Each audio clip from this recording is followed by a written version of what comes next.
The midnight express hurtled through the fog-shrouded countryside, its passengers oblivious to the deadly secret hidden in the last carriage. A single scream echoed, silenced forever. Murder on the rails, with no escape. Welcome to the last carriage, a journey into murder, a Hercule Poirot mystery that will twist your mind and chill your spine. Grab a cup of tea, take a seat, and let the suspense unfold. If you're hooked already, hit that subscribe button. Your support means the world to us. Chapter 1. The boarding at midnight as the clock struck midnight on a crisp autumn evening in London. The Grand Victoria station buzzed with the hurried footsteps of travellers, the hiss of steam from locomotives, and the distant call of porters loading luggage. Our story begins here, where fates intertwine on the luxurious night express bound for Paris, a train renowned for its opulent carriages, fine dining, and the promise of adventure across the English Channel. But tonight, dear listeners, adventure would take a sinister turn, drawing in the world's greatest detective, Hercule Poirot himself. Let me set the scene for you. The platform was dimly lit by gas lamps flickering against the encroaching fog, casting long shadows that seemed to whisper secrets. Passengers in fur coats and top hats milled about, clutching tickets and valises, unaware that among them lurked a killer with a meticulously planned scheme. Enter Monsieur Hercule Poirot, the Belgian detective with his impeccably waxed moustache, piercing grey eyes, and an air of quiet confidence that belied his razor-sharp mind. Poirot had just concluded a rather tedious case involving a stolen emerald necklace in Mayfair, and he was looking forward to a peaceful journey to visit an old friend in France. Dressed in his signature neat suit, complete with a pocket watch and a walking stick, he adjusted his hat and surveyed the crowd with that famous little smile. Ah, the night express, he murmured to himself in his precise accent, a symphony of human drama on wheels. But tonight, Poirot senses something amiss. He boarded the train with his faithful companion, Captain Arthur Hastings, a sturdy Englishman with a kind heart and a penchant for getting flustered in the face of mystery.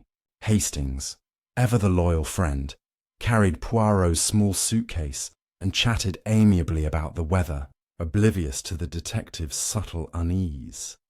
The train itself was a marvel of modern engineering, divided into first-class compartments where the elite of society reclined in velvet seats, sipping champagne from crystal glasses. The dining car gleamed with polished silver and starched linens, while the sleeping carriages promised restful slumber under silk sheets. But our focus sharpens on the last carriage, a secluded Pullman car reserved for a select group of passengers, its windows curtained against the night, isolating it from the rest of the train like a forgotten appendage. This carriage, with its plush armchairs arranged in a semicircle around a central lounge area, was meant for privacy and luxury, but it would soon become a stage for deception and death. Among the passengers boarding this fateful last carriage were a colourful cast of characters, each harbouring secrets that would unravel like threads in a tapestry.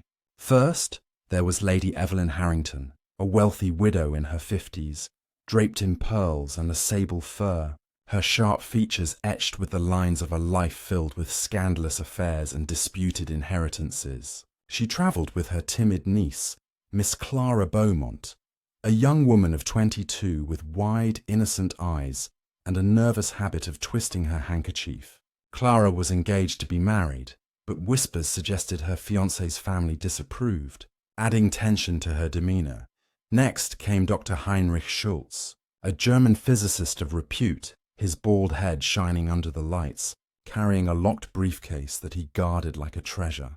Schultz was en route to a scientific conference in Paris, but his evasive glances hinted at something more clandestine, perhaps wartime secrets from his past, or a formula worth killing for. Accompanying him was his assistant, the enigmatic Frau Greta Klein, a stern woman with pinned-back hair and a no-nonsense expression, who spoke little but observed everything.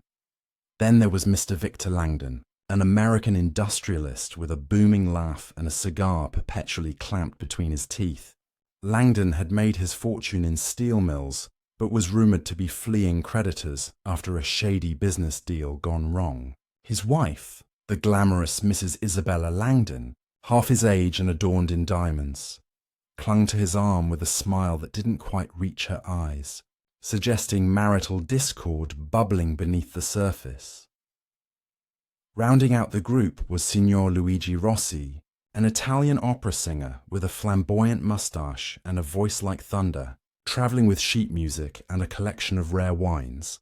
Rossi was known for his temperamental outbursts, and tonight he seemed particularly agitated, muttering about a rival who had stolen his spotlight. Finally, there was the quiet conductor of the carriage, Monsieur Pierre Duval, a Frenchman with a neatly trimmed beard and a uniform that spoke of years of service on the rails. Duval ensured the passengers' comfort, pouring drinks and adjusting lights, but his eyes darted nervously, as if he knew more than he let on. As the train whistle blew and the night express lurched forward, pulling away from the station into the enveloping darkness, Poirot settled into his seat in the adjacent carriage, but fate, or perhaps his little grey cells, drew him toward the last one. Hastings, ever curious, suggested they explore the train, and Poirot agreed, his intuition prickling like needles. "Mon ami," he said to Hastings, "on a train, everyone is a stranger, yet no one can hide. Secrets travel with us, and tonight I fear one will lead to murder." The journey began innocently enough. In the last carriage, the passengers mingled over cocktails served by Duval. Lady Harrington regaled the group with tales of her travels in Egypt, while Dr. Schultz discussed the wonders of quantum physics in broken English, his briefcase never leaving his side.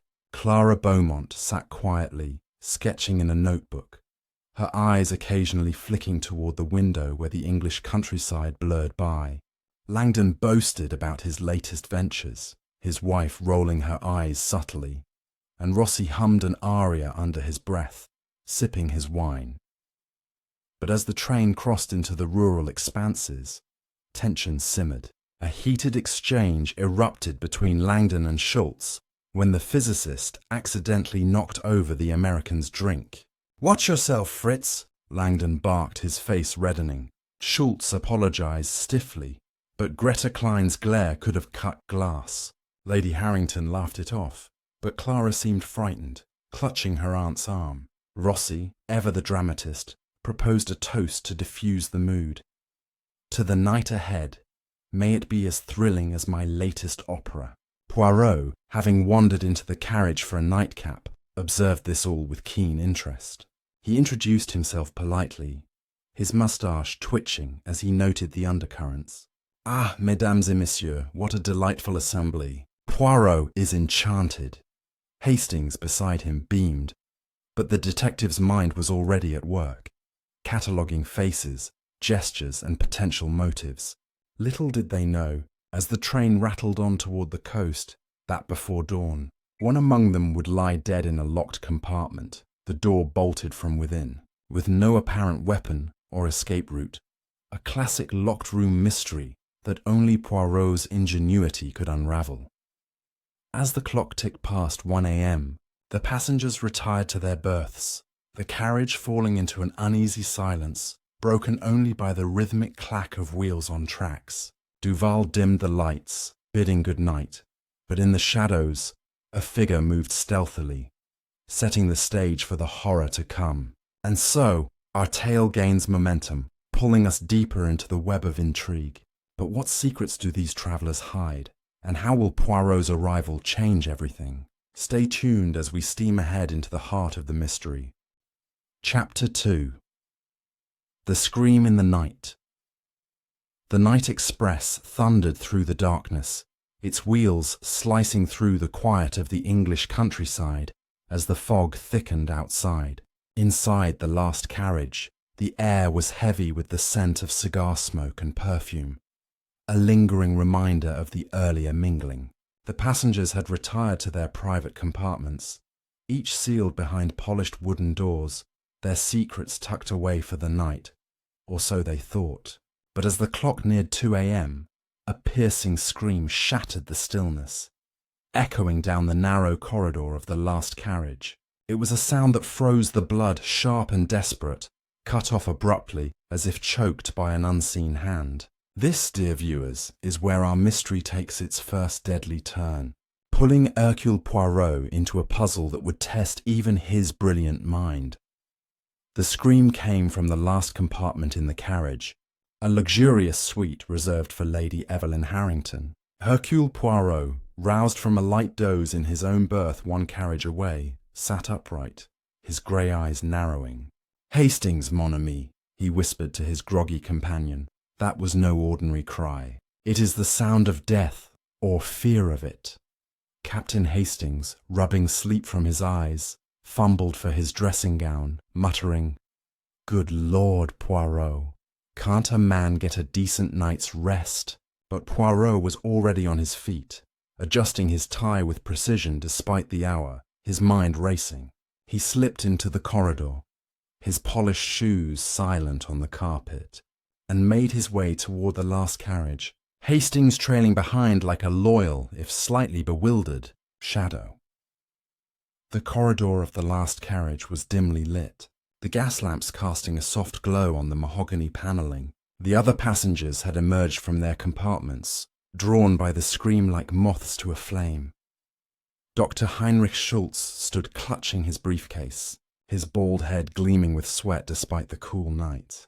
"Was ist los?" he demanded, his German accent thick with alarm. Frau Greta Klein, his assistant, hovered behind him, her lips pressed into a thin line, her eyes scanning the group with suspicion. Mr. Victor Langdon, his shirt half unbuttoned and cigar absent for once, looked more annoyed than frightened. "Who the devil's making that racket?" he growled, his American drawl cutting through the tension. His wife Isabella, wrapped in a silk robe, clung to his arm, her face pale but her expression oddly composed, as if she'd seen worse. Signor Luigi Rossi, the opera singer, was predictably theatrical, clutching his chest and declaring, "Madonna mia, it is a tragedy." A voice of anguish. His dramatic flair earned an eye-roll from Clara Beaumont, who stood trembling in a simple nightgown, her sketchbook clutched to her chest like a shield. "Aunt Evelyn," she whispered, her voice barely audible. That was her scream. I know it. The conductor, Monsieur Pierre Duval, appeared last, his uniform slightly askew, as if he'd been startled from a nap. He carried a ring of keys, his hands shaking as he fumbled to unlock Lady Harrington's compartment. "Please, monsieur, mesdames, stay back," he urged, though his voice lacked authority. Poirot, stepping forward with an air of calm command, raised a hand. "Monsieur Duval, allow Poirot to assist. We must proceed with order." His voice was smooth, almost soothing, but his eyes were sharp as they took in every detail. The passengers' expressions, the way Greta Klein's fingers twitched, the faint smudge of lipstick on Isabella Langdon's collar. Duval nodded, handing over the key, and with a click, the door to Lady Harrington's compartment swung open. The sight within was chilling.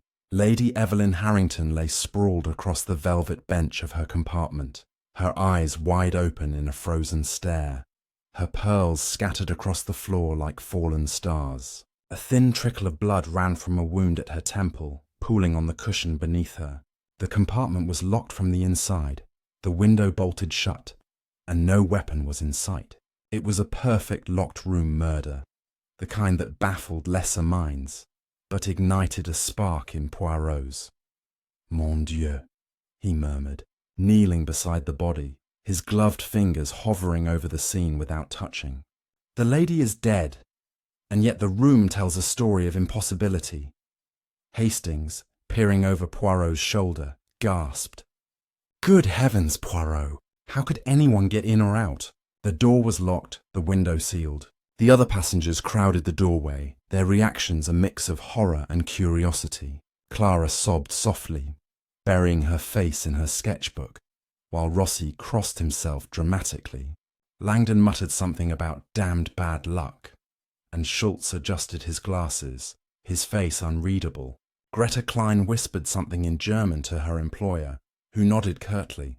Isabella Langdon, however, seemed almost detached, her gaze lingering on the scattered pearls rather than the body.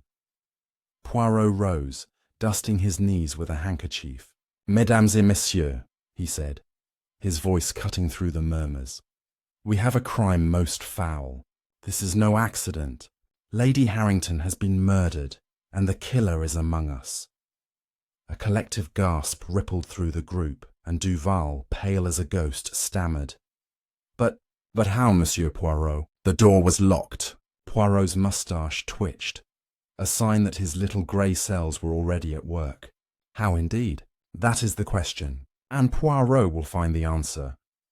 He began his examination, noting the details with meticulous care. The wound on Lady Harrington's temple was precise, suggesting a sharp instrument, yet no such weapon was present. The scattered pearls hinted at a struggle, but the compartment showed no other signs of disarray, no torn fabric, no overturned furniture. The window, though bolted, had a faint scratch near the latch, barely noticeable to an untrained eye. Poirot's fingers traced the air above it, his mind cataloguing possibilities. He turned to the passengers, his gaze piercing. "Did anyone hear or see anything unusual before the scream?" he asked. Clara, still trembling, spoke first. "I was in my compartment next to Aunt Evelyn's.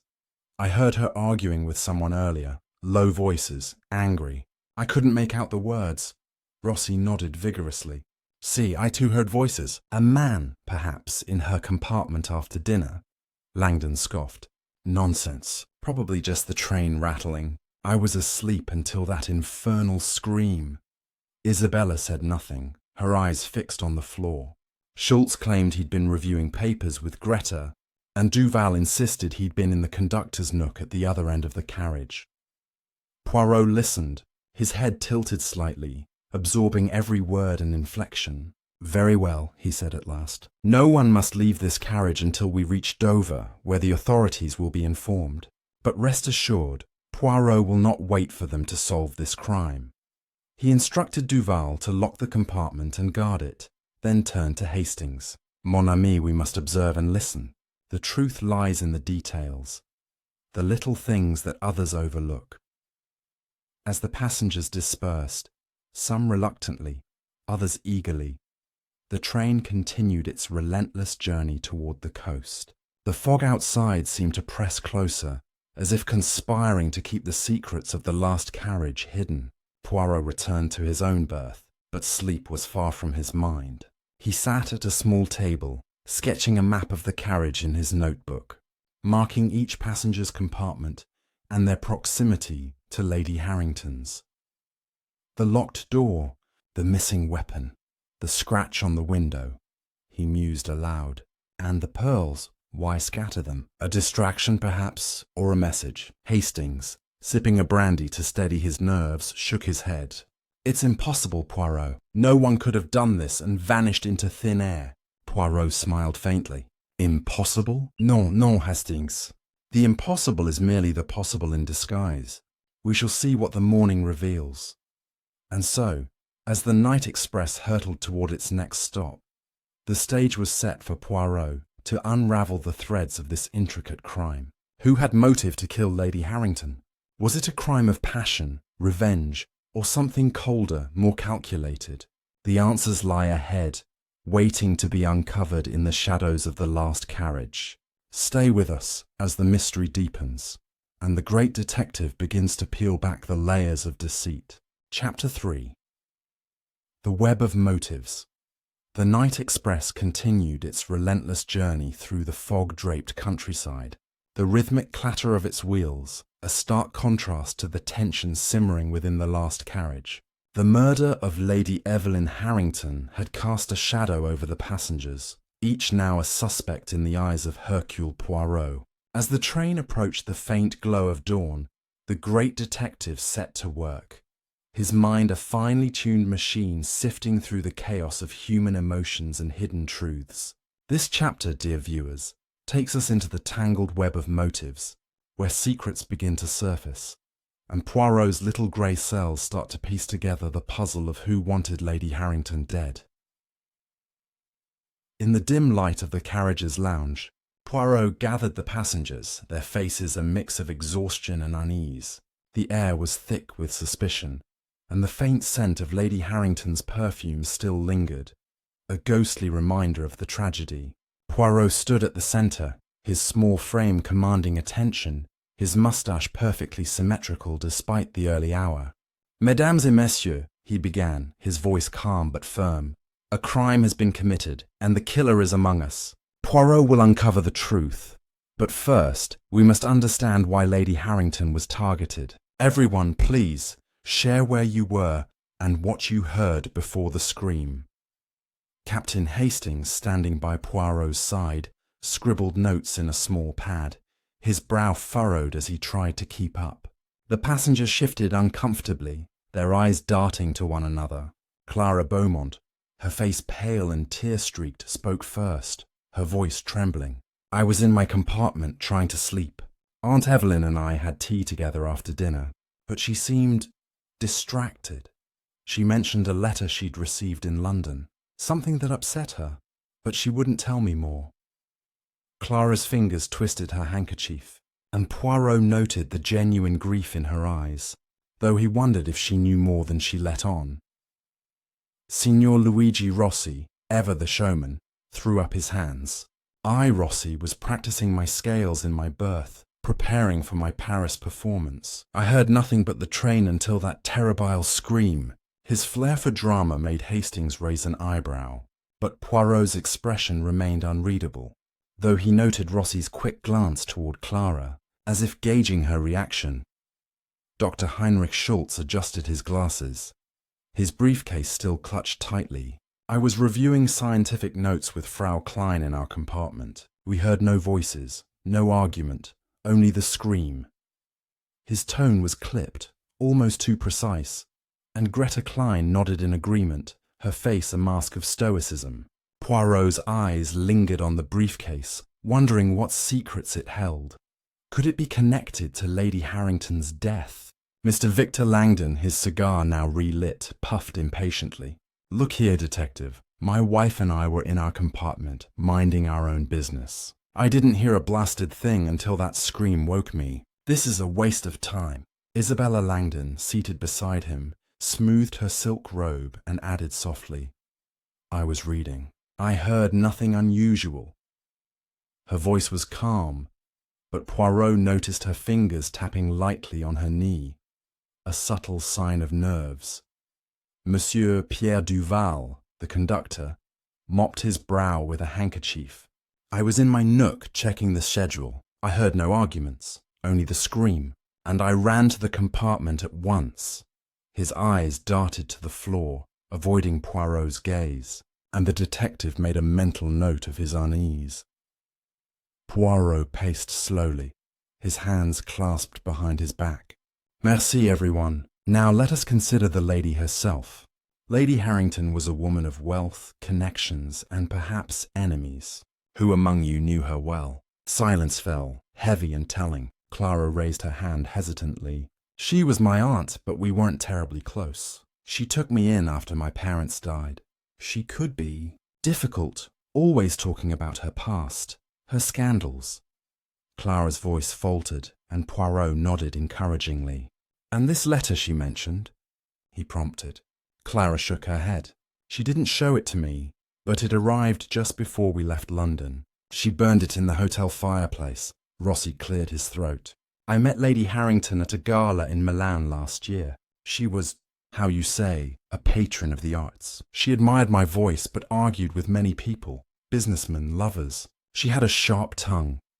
His words carried a hint of resentment, and Poirot's moustache twitched. A scorned admirer, perhaps. Langdon snorted. "Knew her by reputation. She swindled a friend of mine in a property deal years ago. Never trusted her type. Rich widows with too much time on their hands." Isabella shot him a look, and Poirot noted the tension between them. Could a business grudge have turned deadly? Schultz and Greta claimed no prior connection, but Poirot sensed evasion in their clipped responses. "We are scientists," Schultz said. "We do not involve ourselves in society gossip." Yet his grip on the briefcase tightened, and Greta's eyes flicked toward Clara, as if assessing her. Poirot turned to Duval. "And you, monsieur, did you speak with Lady Harrington before her death?" Duval hesitated, then nodded. "She asked for extra blankets after dinner. She seemed agitated, kept looking at her watch." Poirot filed this away. Agitation suggested she expected trouble. With the initial questioning done, Poirot dismissed the passengers to their compartments, instructing Duval to keep the lounge clear. Alone with Hastings, he began to weave the threads together. "Mon ami," he said, tapping his temple. "The motives are many. Lady Harrington's wealth, her scandals, her letter, all point to a past that followed her onto this train. But the locked compartment, the missing weapon, these are the keys." Hastings frowned. "But Poirot, anyone could have a grudge. How do we narrow it down?" Poirot smiled faintly. "By observing, Hastings, the way Clara twists her handkerchief, the weight of Schultz's briefcase, the coldness in Isabella's eyes. Each gesture is a clue. And the letter, burned but not forgotten. We must learn its contents." Poirot returned to Lady Harrington's compartment, now guarded by Duval. He examined the scene again, his eyes catching a detail he'd missed, a single pearl, lodged beneath the bench as if deliberately hidden. He retrieved it with a handkerchief, turning it in the light. "Curious," he murmured. "A clue left behind or a mistake by the killer?" He also noticed a faint smudge of ash on the floor, near the window, perhaps a remnant of the burned letter Clara mentioned. As the train neared Dover, where the authorities would board, Poirot knew time was short. He instructed Hastings to keep an eye on the passengers, particularly Rossi, whose theatrical demeanour might hide a calculating mind, and Greta, whose silence spoke louder than words. "We must watch for the crack in their masks," Poirot said. "The killer will betray themselves, if only by a glance." The dawn light began to pierce the fog outside, casting an eerie glow through the carriage windows. The passengers, confined to their compartments, whispered among themselves, their alliances and suspicions forming like storm clouds. Poirot, undeterred, continued his work, his mind a labyrinth of possibilities. Who had the means to enter a locked compartment? What drove them to kill? And was the murder of Lady Harrington the end, or merely the beginning? As the train's whistle sounded, signalling the approach to Dover, the mystery deepened, pulling us further into the web of deceit. The answers lie in the shadows of the last carriage, waiting for Poirot to shine his light upon them. Join us next as the detective uncovers more clues, and the passengers' secrets unravel further. Chapter 4. The Hidden Clue.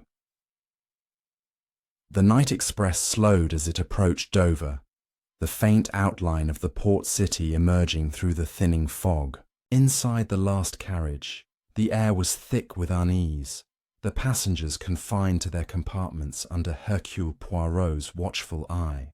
The murder of Lady Evelyn Harrington hung over them like a storm cloud, each person a potential suspect, each gesture a possible betrayal. Dawn's light crept through the windows, illuminating the plush interior of the carriage, but it did little to dispel the darkness of the crime.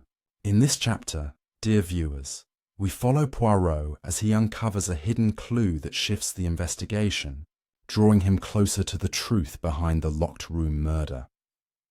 Poirot stood in the lounge of the last carriage, his small frame a picture of calm amid the chaos. Captain Hastings hovered nearby, his notebook filled with scribbled observations, though he admitted to Poirot, "I'm dashed if I can make sense of it all, old chap." A locked room, no weapon, and everyone with a motive. Poirot's eyes twinkled with that familiar spark of intellect. "Patience, mon ami," he said, tapping his temple. "The truth is like a pearl, hidden but not invisible. We must look where others do not." With the train nearing Dover, where police would soon board, Poirot knew he had to act quickly to uncover more before the scene was disturbed. He returned to Lady Harrington's compartment, now locked and guarded by Monsieur Pierre Duval, the nervous conductor. Poirot's gaze swept the room, taking in every detail with surgical precision. The scattered pearls, the bloodstain on the velvet bench, the bolted window with its faint scratch. He knelt beside the bench, his gloved fingers brushing the air above the single pearl he'd found earlier, now safely tucked in his handkerchief. This pearl, he mused aloud to Hastings, was not scattered like the others. It was placed or dropped in haste. Hastings frowned. You think the killer left it behind? Poirot's moustache twitched. Perhaps, or perhaps it is a breadcrumb leading us to their intent. Poirot's attention shifted to the smudge of ash on the floor, near the window. He crouched low, examining it closely. Ash, Hastings, from a burned paper, perhaps the letter Clara mentioned. He produced a small envelope from his pocket and carefully collected the ash, sealing it for later analysis. If this is from the letter Lady Harrington burned, it may hold the key to her fear. He stood, his eyes scanning the compartment for anything else out of place. That's when he noticed it, a tiny glint beneath the edge of the curtain, almost invisible in the dawn light. He reached down and retrieved a small silver cufflink engraved with the initials VL. Voila! Poirot exclaimed softly, holding the cufflink up to the light. A most interesting discovery. VL. Victor Langdon, perhaps. Hastings gasped. The American? But he said he was asleep in his compartment. Poirot's smile was enigmatic. People say many things, mon ami. The truth speaks through what they leave behind. He pocketed the cufflink, his mind already racing with possibilities. Was Langdon in the compartment, or had the cufflink been planted to cast suspicion? Poirot turned to Duval, who stood fidgeting by the door. Monsieur, tell me, did you see anyone near this compartment after Lady Harrington retired? Duval's hands trembled as he adjusted his cap. No, Monsieur Poirot. I was in my nook, but I did hear footsteps earlier, around midnight before the scream. I thought it was just a passenger going to the lounge. Poirot's eyes narrowed. And you did not investigate? Duval flushed. It's not unusual, monsieur. Passengers move about at night. Poirot nodded, but his gaze lingered on Duval's nervous demeanour, filing it away for later.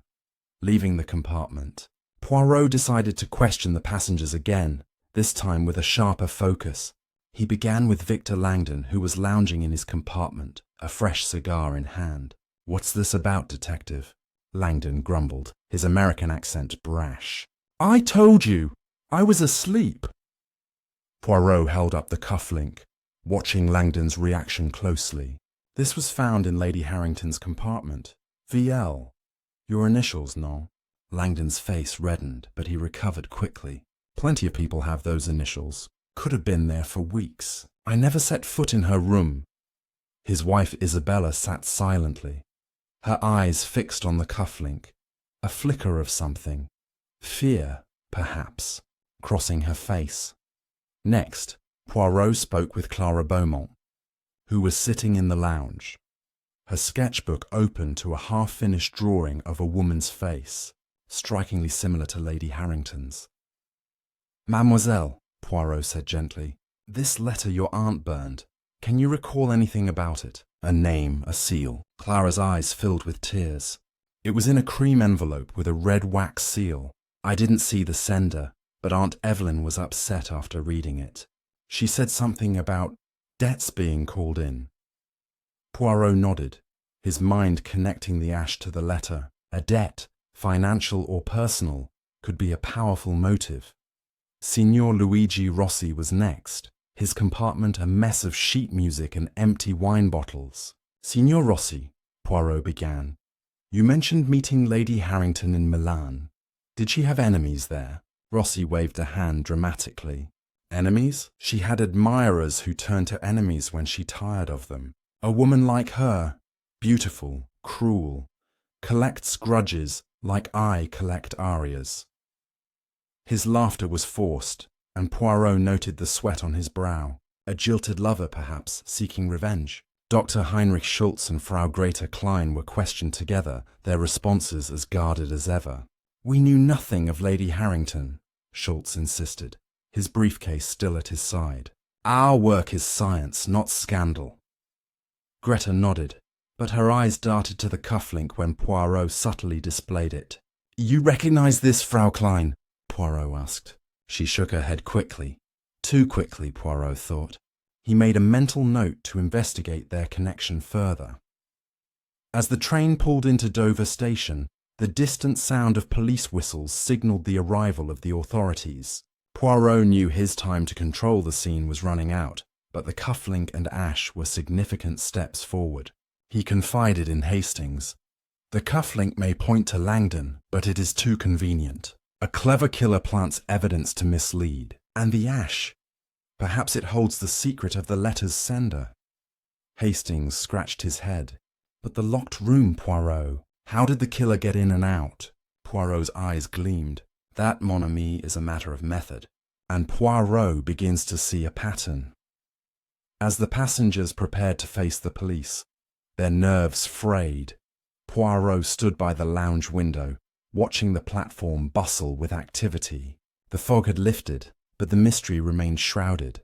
The cufflink, the ash, the scratch on the window, all were pieces of a puzzle that Poirot was determined to solve. Who had the skill to commit a murder in a locked room? And what debt had driven them to such a desperate act? The investigation tightens, and the last carriage holds more secrets yet to be uncovered. Stay with us as Poirot digs deeper, and the truth begins to take shape in the shadows of this deadly journey. Chapter 5. Shadows of the Past. The night express stood still at Dover station, its engine hissing softly as police officers boarded, their boots echoing in the quiet morning. The last carriage, now a crime scene, buzzed with a new kind of tension as Hercule Poirot moved among the passengers, his sharp eyes missing nothing. The discovery of the cufflink and the ash had given him a thread to pull, but he knew the truth lay deeper, buried in the pasts of those aboard. In this chapter, dear viewers, we delve into the shadows of Lady Harrington's history, where old wounds and hidden grudges begin to surface, tightening the noose around the killer. Poirot gathered the passengers in the lounge once more, the police temporarily occupied with securing Lady Harrington's compartment. The air was heavy, the passengers' faces etched with fatigue and fear, their earlier bravado crumbling under the weight of scrutiny. Poirot stood near the bar, his hands clasped, his voice steady. "Mesdames et messieurs, the past is a map to the present." Lady Harrington's life was filled with drama, scandals, debts, rivalries. Today, Poirot seeks the truth of her enemies. Speak freely, for silence protects only the guilty. Clara Beaumont sat hunched, her sketchbook closed, her eyes red from crying. "My aunt was not always kind," she admitted softly. "She had a way of making enemies. Old lovers, business partners. She once spoke of a man in Paris, a financier named Marcel Dubois, who swore revenge after she exposed his fraud. She laughed it off, but I saw fear in her eyes." Poirot's gaze sharpened. A financier with a grudge. Could Dubois be connected to the passengers? Signor Luigi Rossi, his flamboyance subdued, leaned forward. "In Milan, Lady Harrington was entangled with a married count. When she ended the affair, he threatened her publicly at the opera. His name escapes me, but the scandal followed her." Rossi's voice held a trace of relish, as if he enjoyed revealing her flaws. Poirot noted his tone, wondering if Rossi's own history with Lady Harrington held more than he admitted. Victor Langdon, his cigar unlit, shifted uncomfortably. "I didn't know her personally, but my friend in London, George Ramsay, lost a fortune because of her. She backed out of a property deal, left him bankrupt. He cursed her name until the day he died." Isabella Langdon, sitting beside him, added nothing, her face a mask, though her fingers toyed with a diamond bracelet. A nervous tick Poirot didn't miss. Dr. Heinrich Schultz, his briefcase now resting at his feet, spoke with measured calm. "I heard of Lady Harrington in Berlin. She was involved in a failed investment scheme. Something about war reparations. Many lost money, and she was blamed. Greta Klein nodded faintly, but her eyes remained fixed on the floor, as if avoiding Poirot's scrutiny. Could their scientific work tie to Lady Harrington's financial misdeeds? Monsieur Pierre Duval, the conductor, stood at the edge of the group, his hands clasped tightly. "I only knew her as a passenger," he said, his voice low. "But last week, on another run, she argued with a man in the dining car. I didn't hear his name, but he was angry, said she'd ruined him." Poirot's moustache twitched. Another scorned man. How many had Lady Harrington crossed? Poirot paced slowly, his mind weaving connections. A financier in Paris, a count in Milan, a bankrupt friend, a failed scheme, an angry stranger. These are not coincidences. Lady Harrington collected enemies as others collect jewels. He turned to Clara. "Mademoiselle, this Marcel Dubois. Did your aunt mention him recently?" Clara hesitated, then nodded. "Before we boarded, she said she'd seen him in London. She was afraid he'd follow her to Paris." Poirot's next move was to search Lady Harrington's luggage, now under police supervision. With permission, he sifted through her belongings in the compartment, finding a locked diary hidden in a false-bottomed valise. The lock was simple, and with a hairpin from Clara, Poirot opened it. The pages revealed a woman haunted by her past. Entries about Dubois demanding repayment, a count threatening scandal, and cryptic mentions of a deal gone wrong with an American, possibly Langdon's friend. One entry, dated days before, read, "He knows he's here." "I cannot escape." Poirot's eyes narrowed. Someone on this train had reignited an old vendetta. Returning to the lounge, Poirot observed the passengers closely. Rossi was whispering to Clara, offering comfort, but his hand lingered too long on her arm. Langdon and Isabella sat apart, their silence louder than words. Schultz and Greta exchanged a glance, subtle but telling. Duval busied himself with a tray of glasses, his movements jerky. Poirot's mind raced. Could the killer be acting alone, or was there a conspiracy? The diary pointed to Dubois, but no passenger matched his description. Was he hiding in plain sight, or had he sent an agent? As the police began their interviews, Poirot slipped away to the conductor's nook, where Duval kept the train's passenger manifest. Scanning it, he found no Marcel Dubois, but a name caught his eye. Vincent Leclerc, booked under an alias, with initials matching the cufflink, VL. Could Langdon be using a false name, or was Leclerc another player in this deadly game? Poirot resolved to confront Langdon later, but first, he needed to trace the ash from the burned letter. He enlisted Hastings to distract the passengers while he examined the lounge's fireplace, where small traces of ash remained. Using a magnifying glass, he found fragments of paper with faint ink marks, numbers, perhaps a code or a count. The letter was no love note, Poirot murmured. It was a demand, a threat. The pieces were falling into place, but the puzzle was far from complete. As the train prepared to depart Dover for the ferry crossing, Poirot stood by the window, watching the passengers' reflections. Each held a piece of Lady Harrington's past, but who had turned memory into murder?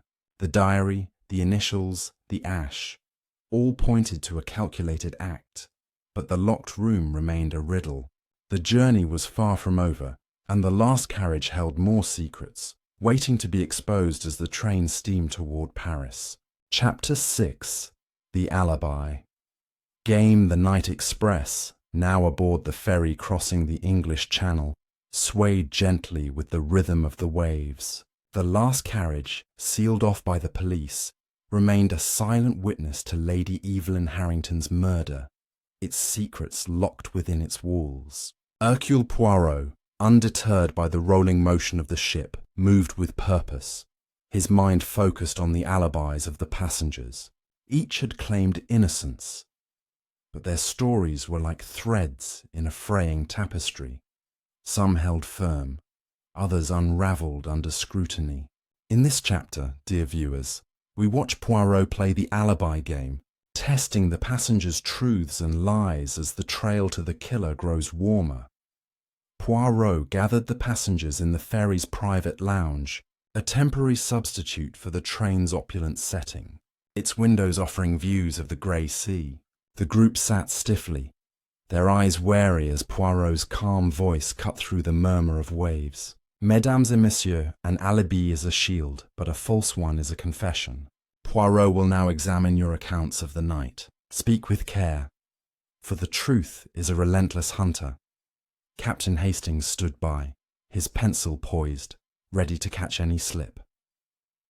Clara Beaumont went first, her voice soft but steady. I was in my compartment sketching until I fell asleep. I woke only when I heard Aunt Evelyn scream. She opened her sketchbook, showing a half-finished drawing of a rose, time-stamped with a smudged pencil note, 1:30 a.m. Poirot nodded, noting the precision of the time. Was it a genuine detail or a calculated defense? Signor Luigi Rossi, his mustache drooping slightly, spread his hands. I was in my berth, singing softly to calm my nerves for Paris. My window was open. I needed air. I heard no one until the scream. His eyes flicked to the sea, avoiding Poirot's gaze. The open window intrigued Poirot. Could Rossi have heard more than he claimed, or used it as an excuse? Victor Langdon leaned back, arms crossed. I told you, I was out cold in my compartment with Isabella. Didn't hear a thing until that blasted scream. Isabella nodded, her voice cool. I was awake reading a novel. Victor was snoring. Her answer was smooth, almost rehearsed, and Poirot's eyes lingered on her bracelet, glinting as she moved. A united front, but was it too perfect? Dr. Heinrich Schultz sat rigid, his briefcase on his lap. Frau Klein and I were discussing equations until midnight. Then we slept. The scream woke us. Greta Klein's nod was curt, her eyes fixed on a point beyond Poirot. Their story was consistent, but Poirot sensed a rehearsed rhythm, as if they'd prepared for this moment. Monsieur Pierre Duval, the conductor, wiped sweat from his brow. I was in my nook checking tickets and logs. I stepped out briefly to the dining car for coffee around 1 a.m., then returned. The scream brought me running. His hands fidgeted, and Poirot noted the coffee detail. Could it be verified, or was it a convenient gap in his timeline? Poirot paced, his steps measured. Merci. Now let us test these alibis against the facts. The scream was at 2 a.m., yet footsteps were heard earlier. Who was moving in the corridor? He turned to Duval. Monsieur, you mentioned footsteps at midnight. Describe them. Duval faltered. Light, quick steps like a woman's. Or perhaps a man in soft shoes. His uncertainty was telling. Poirot suspected he knew more. To probe further, Poirot visited the dining car, where a night steward confirmed Duval's coffee run, but noted he seemed distracted, glancing toward the last carriage. He left in a hurry, the steward said. Poirot's next stop was the train's storage car, where luggage was kept during the ferry crossing. With police permission, he examined Rossi's bags, finding a silk scarf stained with a faint red mark. Wine, or something more sinister. In Langdon's suitcase, he found a torn receipt for a London jeweller, dated the day before the trip, hinting at a recent purchase. Perhaps the diamond bracelet Isabella wore. Clara's luggage held a surprise. A small photograph of her aunt with a man, his face scratched out, tucked inside her sketchbook. The back read, Paris, 1923. Was this Marcel Dubois, the financier? Poirot pocketed the photo, his mind racing. Schultz's briefcase, locked and inaccessible, remained a mystery, but Poirot noticed Greta watching him as he passed their compartment, her expression unreadable. Back in the lounge, Poirot tested the alibis further. Signor Rossi, your window was open. Did you see anyone pass by? Rossi hesitated, then admitted. A shadow moved outside, maybe a passenger, maybe not. It was dark. His vagueness was suspicious, and Poirot pressed. A shadow with a purpose, perhaps. Rossi flushed, saying nothing. To Langdon, Poirot said, Your receipt suggests a costly purchase. A gift for your wife or something else? Langdon bristled. None of your business, detective. Isabella's hand froze on her bracelet, and Poirot made a mental note. Her jewellery might be more than a fashion statement. As the ferry neared Calais, Poirot confided in Hastings. The alibis are fragile, mon ami. Clara's sketchbook is too convenient, Rossi's shadow too vague, Langdon's receipt too timely, Duval's coffee run leaves a gap, and Schultz's briefcase hides something. Someone is lying, or all of them. Hastings shook his head. But the locked room, Poirot! The alibis don't explain that. Poirot's eyes gleamed. The room is a trick, Hastings. The answer lies in how, not who, for now. The ferry docked, and the train was reloaded for the final leg to Paris.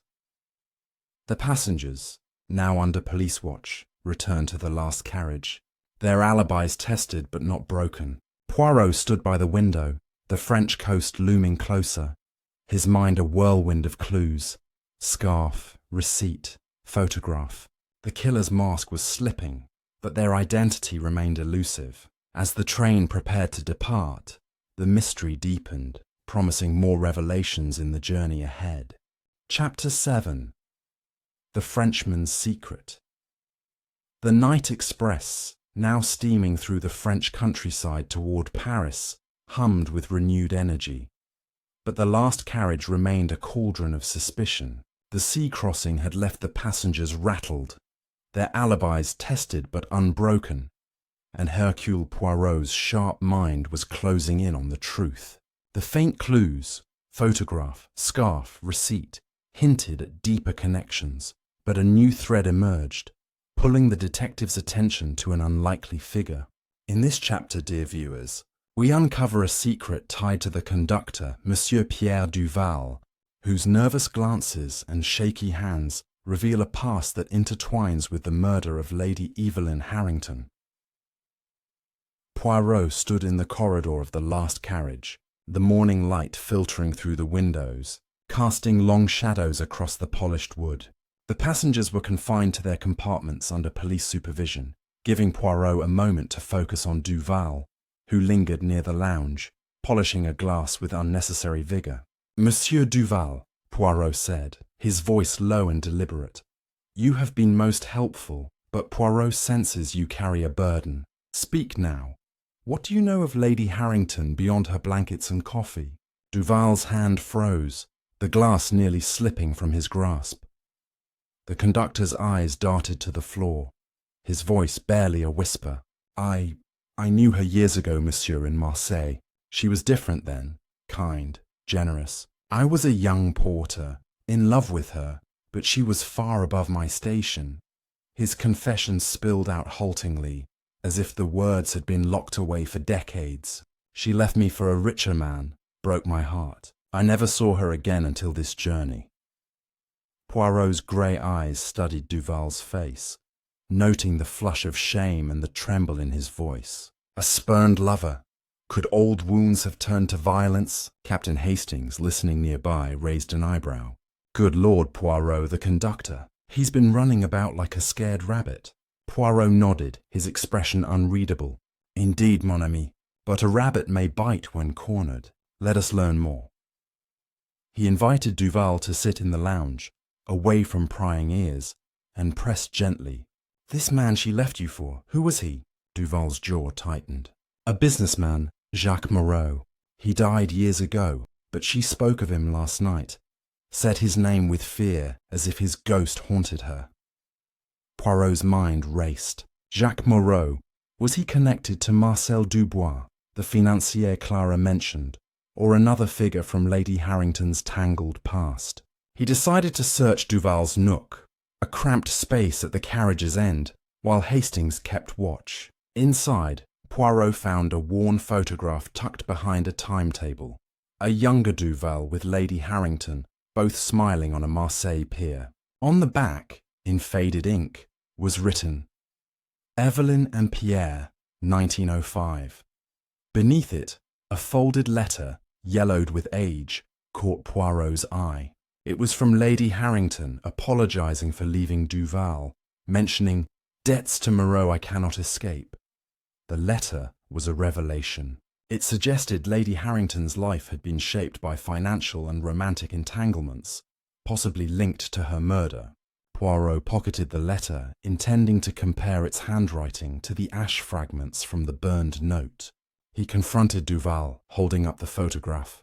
"You kept this, monsieur, and her letter. Why?" Duval's shoulders slumped. "Memories, monsieur. I meant no harm. When I saw her on this train, I wanted to ask why she left, but she was cold, distant. I said nothing." Poirot's next move was to cross-check Duval's story with the passengers' accounts. He visited Clara Beaumont's compartment, where she sat staring out the window, her face pale. "Mademoiselle," Poirot asked, "did your aunt ever mention a man named Jacques Moreau?" Clara frowned, thinking. "Once when I was young. She said he was a mistake, someone who trapped her in a deal she regretted. She never explained." Her words aligned with Duval's letter, but Poirot sensed Clara held back. Her eyes flickered with unease. In Signor Luigi Rossi's compartment, Poirot probed further. "Signor, you spoke of a count in Milan. Could his name have been Moreau?" Rossi shook his head, his moustache quivering. No, it was Conti, not Moreau. But Lady Harrington, she mentioned a Frenchman once. Said he ruined her happiness." Rossi's tone was bitter, as if he too had been stung by her charm.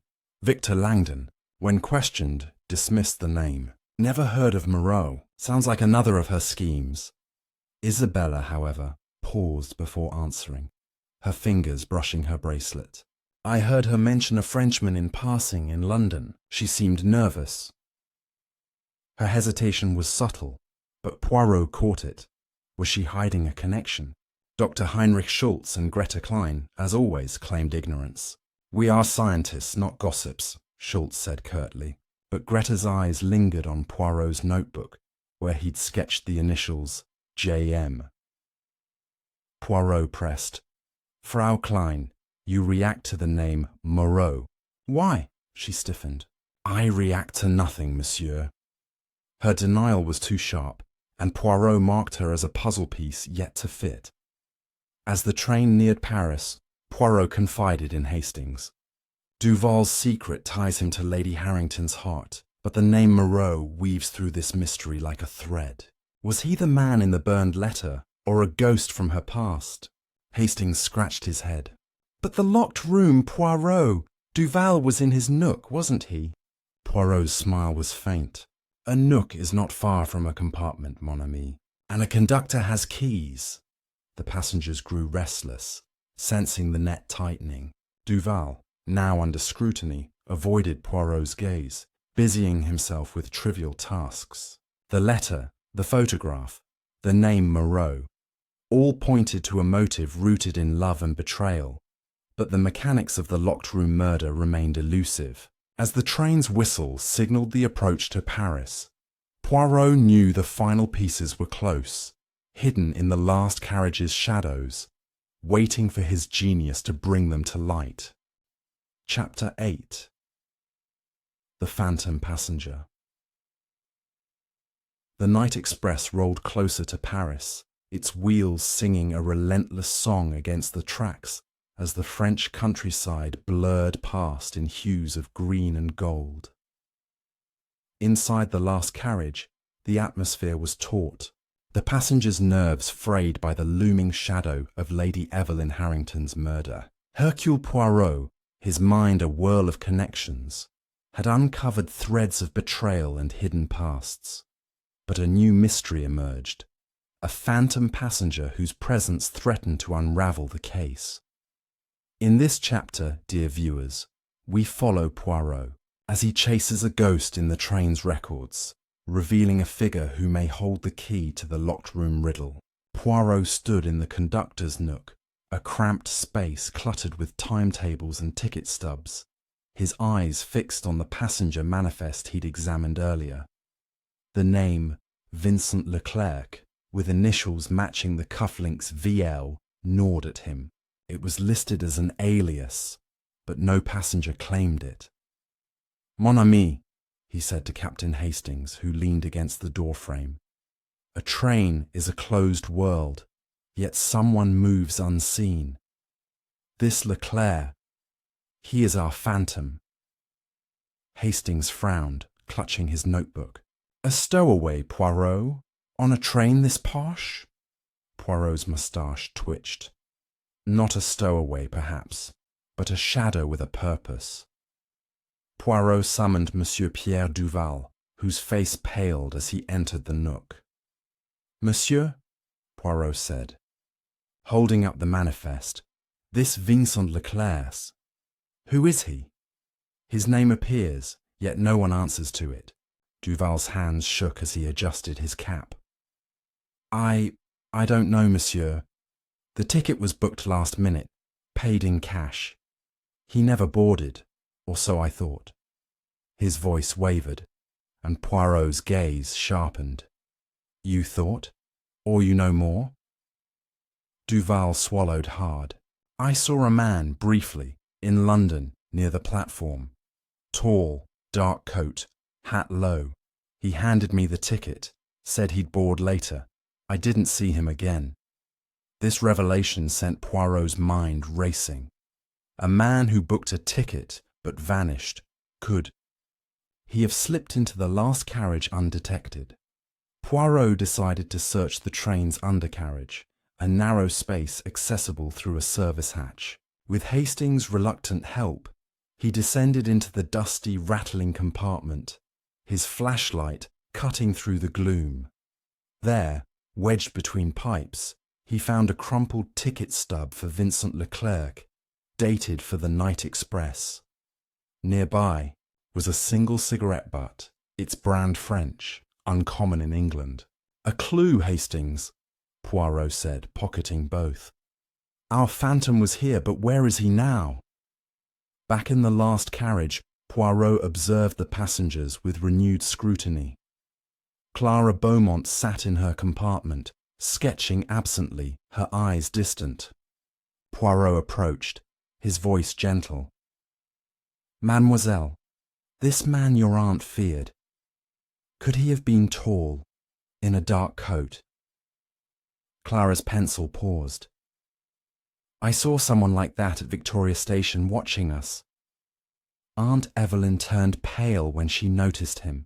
Her words confirmed Duval's story, but Poirot wondered if Clara's fear hid a deeper truth. Signor Luigi Rossi, when questioned, denied seeing any stranger. I was too busy with my music, he said, gesturing to his sheet music, though Poirot noticed a French cigarette pack among his belongings, half hidden under a scarf. Signor, you smoke? Poirot asked. Rossi laughed nervously. A habit, sometimes, for the nerves. His evasion was noted, but Poirot moved on, sensing Rossi's role was peripheral. Victor Langdon bristled when Poirot mentioned the phantom. Sounds like a ghost story to scare kids. I saw no one. Isabella, however, hesitated, her fingers brushing her bracelet. There was a man in London near the ticket counter, in a dark coat. I thought he was just another traveller. Her admission was cautious, and Poirot wondered if her jewellery connected to the mysterious Leclerc. Dr. Heinrich Schultz and Greta Klein remained impenetrable. We saw no one unusual, Schultz said, his briefcase now locked to his wrist with a chain. Greta's silence was deafening, her eyes fixed on the horizon. Poirot sensed they knew more, but chose to guard their secrets tightly. Returning to the lounge, Poirot pieced together the clues. The ticket stub and cigarette suggested Leclerc had boarded, perhaps hiding in the undercarriage or blending among the passengers. The cufflink's initials, VL, pointed to Langdon, or Leclerc, but the phantom's presence suggested a deliberate plan. Poirot hypothesized that Leclerc might be Marcel Dubois, the financier, travelling under an alias to confront Lady Harrington. But how did he enter the locked compartment? To test this, Poirot examined the carriage's layout, noting a ventilation, great above Lady Harrington's door, just wide enough for a slim figure to crawl through. He climbed a small ladder, with Hastings steadying it, and found faint scratches inside the grate, as if someone had manoeuvred through it. "The locked room is no longer locked," Poirot murmured. "Our phantom had a path." The absence of a weapon remained puzzling, but Poirot suspected it was hidden or discarded in the chaos. As the train neared Paris, the police tightened their watch, but Poirot's focus was on Leclerc. He confronted Duval again, holding up the cigarette butt. "This brand, monsieur, is French. Did your mystery man smoke?" Duval nodded reluctantly. "He lit one when he gave me the ticket." The connection was clear, but Duval's fear suggested he knew Leclerc's true identity. The passengers, sensing the investigation's intensity, grew agitated. Clara's sketches grew darker, Rossi's singing quieter, Langdon's temper shorter. Isabella's bracelet gleamed like a beacon, and Schultz's briefcase seemed heavier with secrets. Poirot stood by the window, the spires of Paris faintly visible, his mind a storm of possibilities. The phantom passenger was real, but was he the killer or a distraction in a deeper game? As the train's final stop approached, the last carriage pulsed with unspoken truths, each clue a step closer to unmasking the murderer. The journey's end loomed, but Poirot's work was far from over, the phantom's shadow lengthening across the mystery. Chapter 9. The mask slips.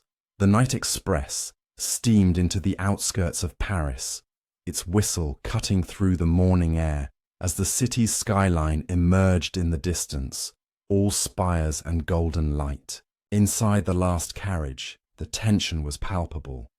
The passengers' faces drawn as the weight of Lady Evelyn Harrington's murder pressed down on them. Hercule Poirot, his grey cells working tirelessly, had uncovered a phantom passenger, a ventilation grate, and a web of lies. But the killer's identity remained just out of reach. In this chapter, dear viewers, we witness a crack in the facade as Poirot's probing forces a suspect to falter, bringing the truth perilously close to the surface.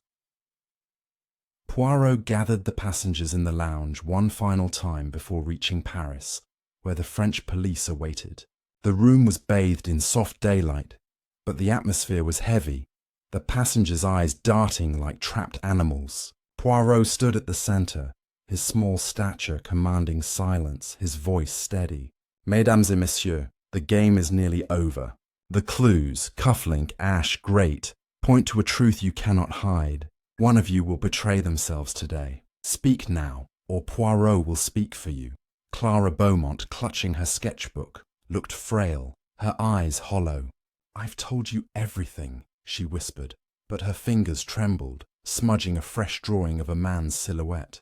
Poirot noted it, sensing her fear was more than grief. Signor Luigi Rossi sat rigidly, his usual flair gone, his hands folded tightly. "I am innocent, Signore Poirot. I sing, not kill." Yet his voice cracked, and Poirot caught a bead of sweat on his temple. Victor Langdon, his face flushed, slammed a fist on the table. "This is absurd. You've got nothing on me, detective." Isabella, beside him, touched his arm to calm him, but her eyes met Poirot's, and for a moment they flickered with something. Guilt, perhaps, or calculation. Dr. Heinrich Schultz gripped his briefcase, his knuckles white. "This harassment is pointless. I have no secrets." Greta Klein, silent as ever, stared at the floor, but her rigid posture betrayed her tension. Monsieur Pierre Duval hovered at the edge, his conductor's cap askew. "I've done my duty, monsieur," he said, but his voice shook, and Poirot's gaze pinned him like a butterfly. "Your duty, perhaps, but your heart tells another story," Poirot said softly, recalling the old letter from Lady Harrington.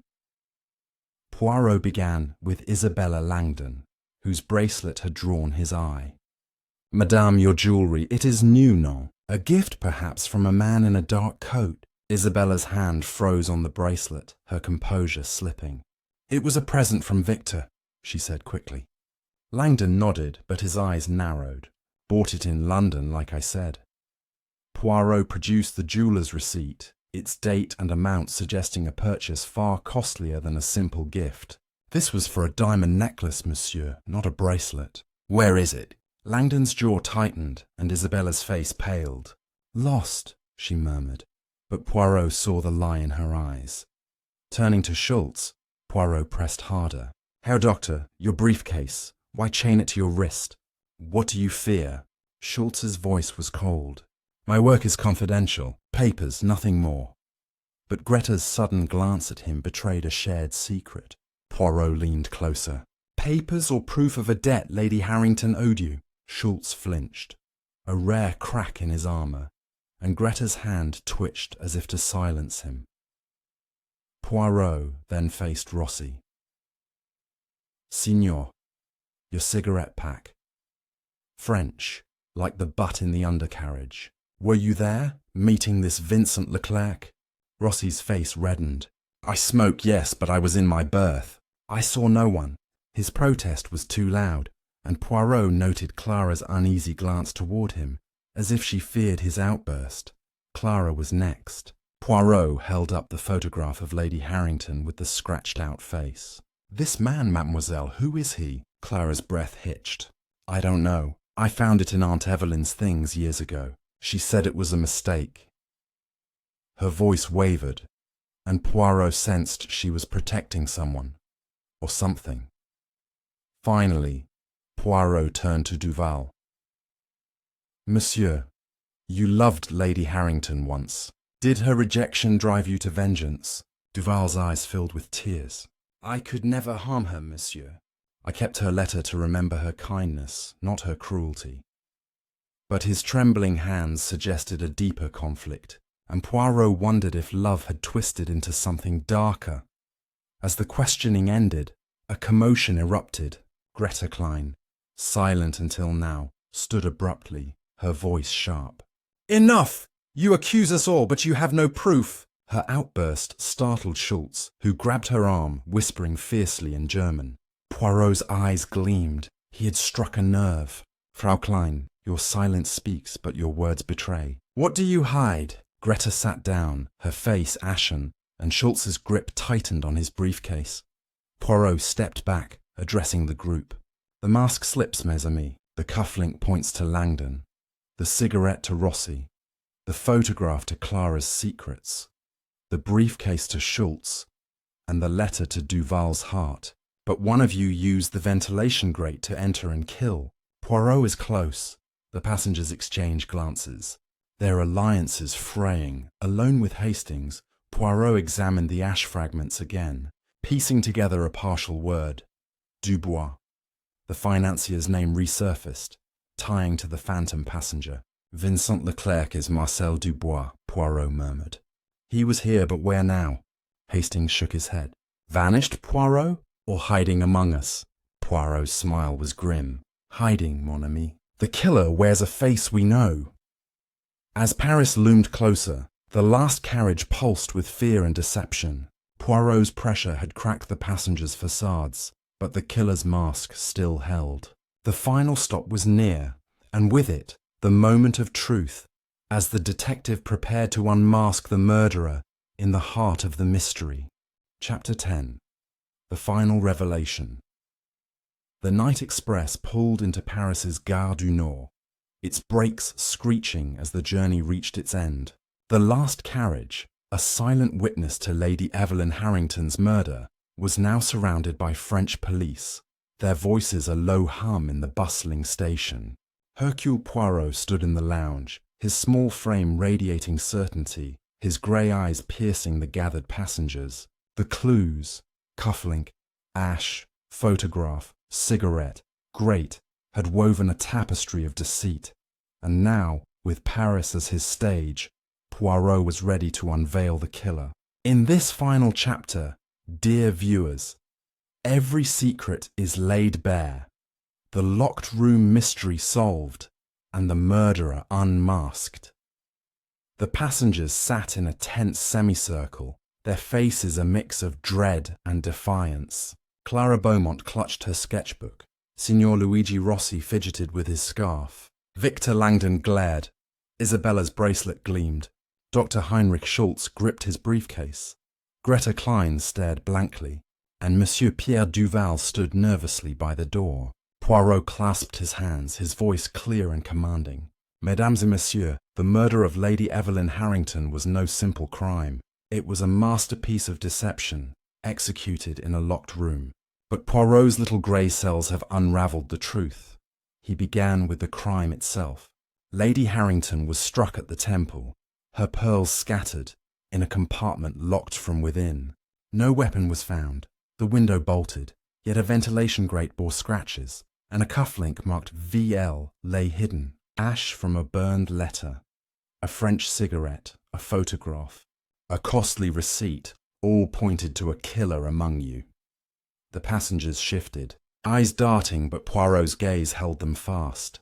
First, the motive, he said.